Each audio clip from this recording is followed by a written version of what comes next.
What was a wonderful welcome in downtown Dallas has become a scene of indescribable horror as hundreds of people crowd outside the back door to the emergency room here at Parkland Hospital. Faces are ashen white, and people are wondering, is our president going to live? And two priests have just been sent in to the room with the president. When I walked into the emergency room and saw there, lying on the portable table, the President of the United States, he was covered with a sheet, but I removed it, I'd say halfway down his face in order that I might administer the rites of the church to him. His eyes were closed.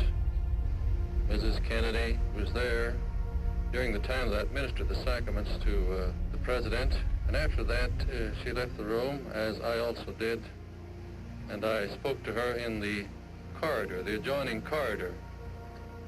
I expressed my sympathy to her and the sympathy of my parishioners, and she thanked me for doing so and asked me to pray for her departed husband. I assured her that I would. So I was stunned at what had happened. I don't see how I could forget that moment for as long as I live. I beg your pardon? Let's go back to the network now and see what they have. In case you did join us late or had not heard the news, those are the facts so far as we know them up to this time. And I'm receiving word now. We have received word that two priests who were with the president have reported that the president is dead. Now here again, we must emphasize that this is not an official announcement. It has not been announced by the White House or anyone in the official party traveling with the president. But the Associated Press quotes two priests who were with the president, stating that he died from the bullet wounds or wound inflicted upon him by a sniper. Just a moment. We have a bulletin coming in. We now switch you directly to Parkland Hospital and KBOX News Director Bill Hampton. The President of the United States is dead. I have just talked to Father Oscar Hubert of the Holy Trinity Catholic Church. He and another priest tell me that the pair of men have just administered the last rites of the Catholic Church to President Kennedy. President Kennedy has been assassinated. It's official now. The President is dead. Women here in shock, some have fainted. Grown men, Secret Service men, standing by the emergency room, tears streaming down their face. There's only one word to describe the picture here, and that's grief, and much of it. And the news reached the ears of the people, and they were stunned. People are standing outside this emergency entrance to Parkland Hospital and weeping bitterly. A scene of indescribable sadness and horror. I think this pretty well depicts the entire feeling of the nation and the world at this moment.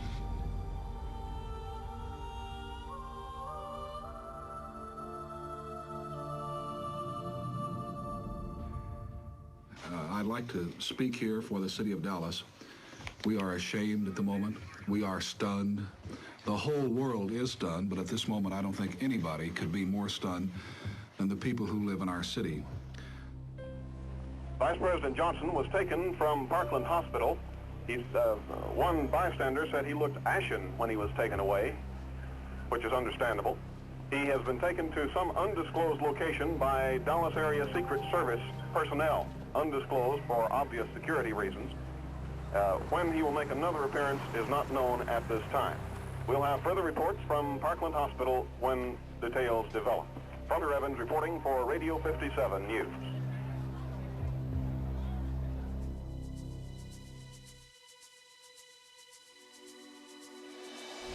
The suspect in the shooting at Elm in Houston is reported to be an unknown white male, approximately 30, slender build, I find to be armed with what is thought to be a .30 caliber rifle. police are converging on an area in the 300 block or somewhere near the 300. Let's not give it. We've maybe too many people. Oh, well, they're already out there. But anyhow, in Oak Cliff, there's been a report that a policeman's been shot out there. A Dallas policeman has been shot and killed while chasing the suspected assassin in the West Jefferson area of Dallas. A witness at the scene of the killing said that the police officer talked briefly with the young man, and the young man then shot the police officer twice through the head. This is the scene where the police officer was shot.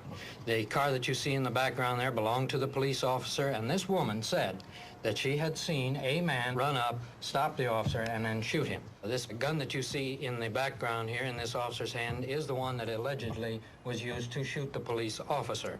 The crime investigators here are fingerprinting the car in hopes that they could possibly lift a print to use. After a furious search up and down Jefferson Avenue, the officers finally found the suspect. We just received word from Ron Ryland in the mobile unit that police have a suspect from the Texas Theater. He has a gun.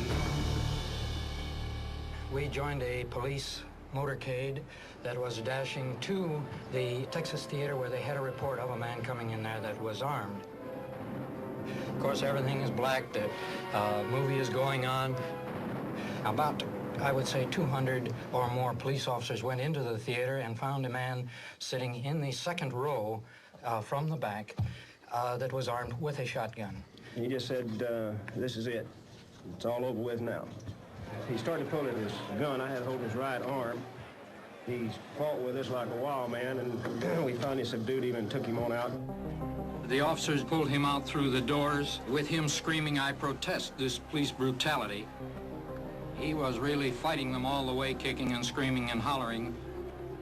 The officers threw a cordon around him. The people stomped the cordon down. They brushed past the police officer and tried to grab the man, shouting, "Murder him," and tried to get to him. And I dare say if they had have gotten to him, that they would have pulled him to pieces. Dallas is in an uproar. The crowd, of course, I imagine, connected this with the slaying of the president. Yes, sir. Any man I think it is armed in Dallas today is a suspect at the moment. Dallas police have taken into custody a white male found in the Texas Theater.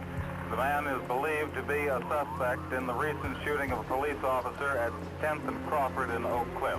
One FBI agent told this reporter that there is no definite connection, but there are some sources that indicate that this man may also be the man who shot President Kennedy.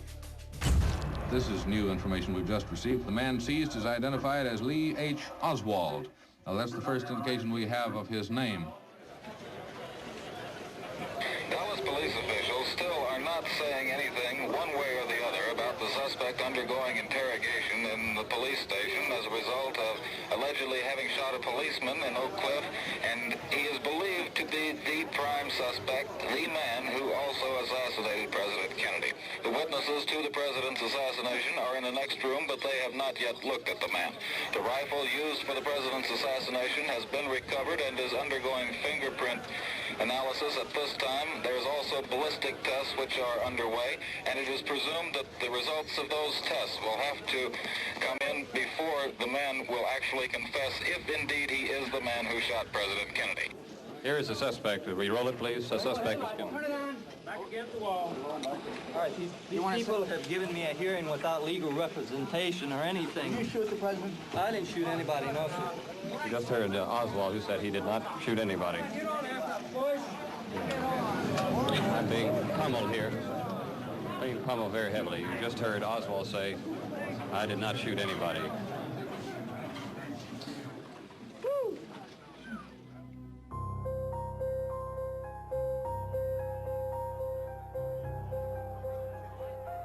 Now here's another report from the ambulance driver involved in the operation. They called our funeral home for a casket after the news had been out that the president had expired. And we unloaded and took the casket into where the president was. And before we put the president in his casket, well, the president's wife took her wedding band. It looked to be like her wedding band off of her finger and put it on the president's and kissed his hand. We then, in turn, loaded the president into his casket. I had the head where most of the blood seemed to be coming from, and it was really a terrible experience to get the blood on my